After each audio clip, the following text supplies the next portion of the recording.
আসসালামু আলাইকুম সবাইকে, অনেক ধন্যবাদ। অনেকক্ষণ ধরে অপেক্ষা করছেন। আমি তাসনিম জারা, ঢাকা ৯ আসনে স্বতন্ত্র প্রার্থী হিসেবে ফুটবল মার্কে নিয়ে নির্বাচনে প্রতিদ্বন্দ্বিতা করছি। আমরা দিনকে দিন যত নির্বাচন ঘনিয়ে আসছে মানুষের মধ্যে আরও বেশি উৎসবমুখর আমেজটা দেখতে পাচ্ছি।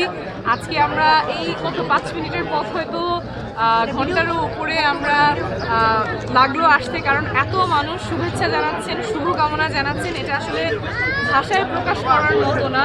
যতখানি সারা মানুষ দিচ্ছেন, অভূতপূর্ব সারা পাচ্ছি সব বয়সের মানুষের কাছ থেকে। এবং আমাদের মুরব্বীরা আছেন, ওনারা দোয়া দিয়ে যাচ্ছেন, ছোটরা আসছে। আর ফুটবল মার্কাটা নিয়ে অনেকে এক্সাইটেড, যদিও এটা স্বতন্ত্র প্রার্থী হিসেবে একটা চ্যালেঞ্জ মার্কাটা চেনানো, কারণ আমরা মার্কাটা খুব অল্প দিন আগেই পেয়েছি, মাত্র 21 তারিখে মার্কাটা পেয়েছি, নির্বাচন 12 তারিখে। সো অল্প দিনের সময়, কিন্তু তারপরেও এর মধ্যেই মানুষ নিজেরা জেনে যাচ্ছেন, আপনাদের মাধ্যমে অনেকে জানছেন, আত্মীয় স্বজনের মাধ্যমে জানছেন। ফুটবল মার্কাটা সবাই অনেক সাদরে গ্রহণ করছেন।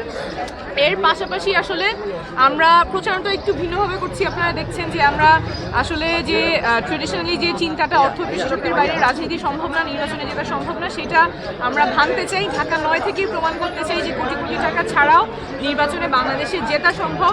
এবং আমরা যে প্রচারণটা যেভাবে চালাচ্ছি, মানুষের একেবারেই দোরগোড়ায় এসে তাদের উঠানে, বাড়িতে, অলিতে গলিতে, সেটাও মানুষ খুব সাদরে গ্রহণ করছেন। আমরা চাই যে আসলে এই যে শোডাউনের রাজনীতি কিংবা মাইকিংয়ের রাজনীতি, সেটা কিন্তু জনসেবার জন্য হয় না, সাধারণ জনগণের উপর নিজের ক্ষমতার দাপট দেখিয়ে ভোটটা নেওয়ার জন্য করা হয়। আমি শেষ করি, আমাকে শেষ করতে দেন।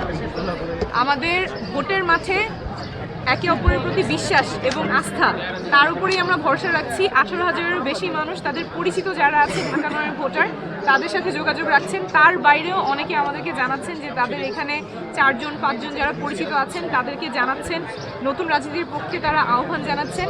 আমরা আশা রাখছি আগামীতে আসলে এই 12 তারিখে মানুষ খুব উৎসবমুখর পরিবেশে নির্বাচনে ভোট দিতে যেতে পারবেন। কারো কারো মনে শঙ্কা আছে যে আগের মতোই আবার হবে কিনা, আগের মতোই নির্বাচনে তারা নিরাপদে যেতে পারছেন না, কিংবা ভোটটা দিতে পারবেন না সুষ্ঠুভাবে, গণনার ক্ষেত্রে কোনো সমস্যা হবে কিনা, এইটা নিয়ে অনেকেই শঙ্কায় আছে।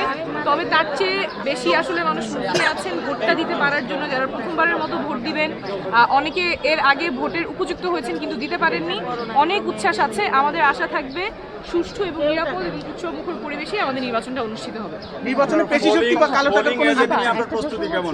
অন্যান্য আসনগুলোতে আমরা দেখছি যে প্রার্থীদের মধ্যে পাল্টা অভিযোগের একটা বিষয় দেখতে পেয়েছি আমরা, এবং কাগজ ছোড়াছুড়ির মতন একটা বিষয় আছে। কিন্তু আপনাদের আসনে যেমন এখন পর্যন্ত দেখা যাচ্ছে যে বেশ শান্তিপূর্ণভাবে আপনারা প্রচারণা চালাচ্ছেন, এবং আপনাকে আপনার যে প্রতিদ্বন্দ্বী বর্ষিয়ান প্রতিদ্বন্দ্বী যেমন রয়েছে, প্রার্থী রয়েছে, আপনার তরুণ প্রতিদ্বন্দ্বী রয়েছে, সেক্ষেত্রে আপনার নিজের আসনের প্রার্থীদের সাথে আপনার কখনো কুশল বিনিময় হয়েছে কিনা বা কিরকম সম্পর্ক রয়েছে? মূলত যে আসলে আমরা দেখতে পাচ্ছি বেশ শান্তিপূর্ণভাবেই যেহেতু এটা প্রচারণা এখন পর্যন্ত হচ্ছে। অবশ্যই ভোটের মাঠে অনেক প্রার্থী থাকবেন, সকলেই এলাকার উন্নয়নের জন্য কথা বলছেন, প্রতিশ্রুতি দিচ্ছেন। একসাথে মিলেই আমরা কাজ করব এবং সেই পরিস্থিতিটাই বজায় রাখবে, সেটাই আশা থাকবে।